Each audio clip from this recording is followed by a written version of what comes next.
Je m'appelle Tata Lara. Chaque fois que j'en aurai l'opportunité, je te donnerai un conseil. Et ce conseil va te permettre d'avancer.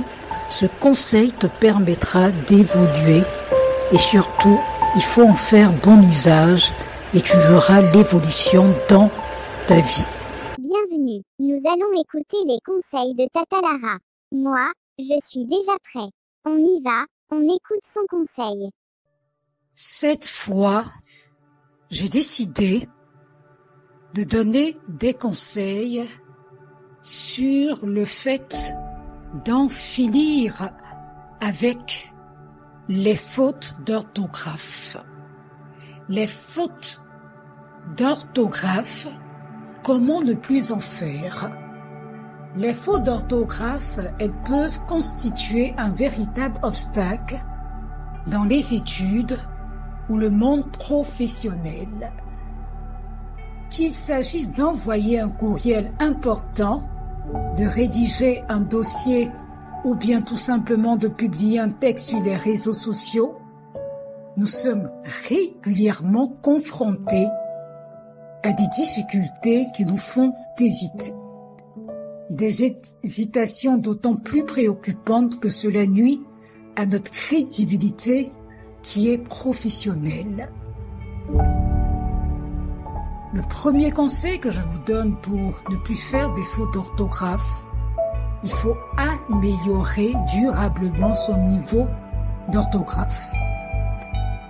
Un grand pourcentage des employeurs jugent qu'une mauvaise maîtrise de la langue française dégrade la réputation et l'image de leur entreprise. D'autres employeurs même écartent les candidats ayant les lacunes en orthographe ou en expression. Mais comment faire pour écrire un texte sans contrevenir aux nombreuses subtilités de la grammaire française? Découvrez mes conseils consacrés à la question. Vous devez vous concentrer sur l'orthographe lexicale et grammaticale. Avant toute chose, quelques clarifications sur le mot orthographe s'imposent. Étymologiquement, orthographe vient du mot grec orthographia, composé du terme orthos, qui signifie droit, correct, et de graphéine qui veut dire écrire. Ainsi, l'orthographe désigne la manière correcte d'écrire les mots dans une langue. Et pour mieux cibler et comprendre les erreurs que vous commettez, il est important de distinguer l'orthographe lexicale et l'orthographe grammaticale. L'orthographe lexicale concerne l'écriture du mot en elle-même, telle qu'elle figure dans le dictionnaire et sans prendre en considération le contexte de la phrase. Maîtriser l'orthographe lexicale permet de répondre aux questions du type « Comment écrit-on connexion ?» langage ou encore plateforme. L'orthographe grammaticale correspond à la manière dont on écrit un mot selon le contexte, le sens de la phrase et ou son usage, son nombre et son genre. Maîtriser l'orthographe grammaticale permet donc de répondre aux questions du type entretien avec T à la fin, voir avec E à la fin, ou encore des maillots orange sans S ou orange avec S. La faute d'orthographe correspond donc à une erreur qui est relative à la forme standard d'un mot. Et bien sûr, on parle alors de faute lexicale ou à une inexactitude vis-à-vis de l'écriture du mot de son emploi. On parle de faute de grammaire.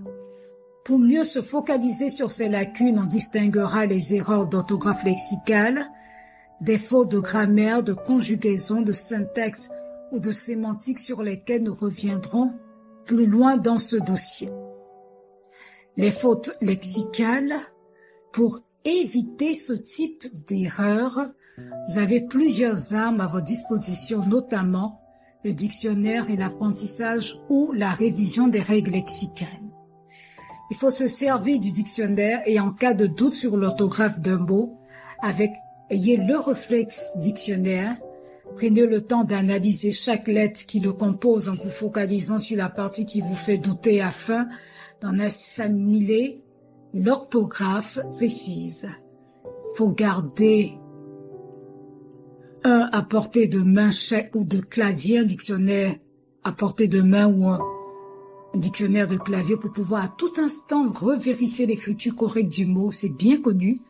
La répétition, c'est un facteur clé de la mémorisation, de la mémorisation sur le long terme. Le dictionnaire, c'est une autre méthode plus ludique pour retenir durablement la bonne graphie d'un mot et ça consiste à utiliser des astuces précises, des mots illustrés, des sons, des écritures. On vous en dit plus dans notre chapitre dédié. Enfin, n'hésitez pas à recourir au très classique correcteur d'orthographe que l'on trouve dans les logiciels de traitement de texte qui peut également être intégré à des messageries de courriel. Et ne négligez pas les règles lexicales, j'en parlerai une prochaine fois.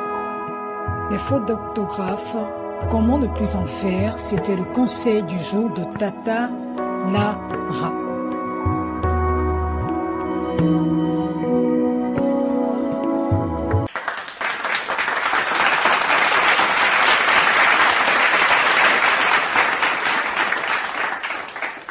C'est fini. Tata Lara a donné son conseil. Tata Lara a parlé. Tata Lara a conseillé. Merci beaucoup, Tata Lara. Je m'appelle Tata Lara. C'était le conseil du jour de Tata Lara. À la prochaine fois pour un nouveau conseil. Que mes conseils t'aident à évoluer.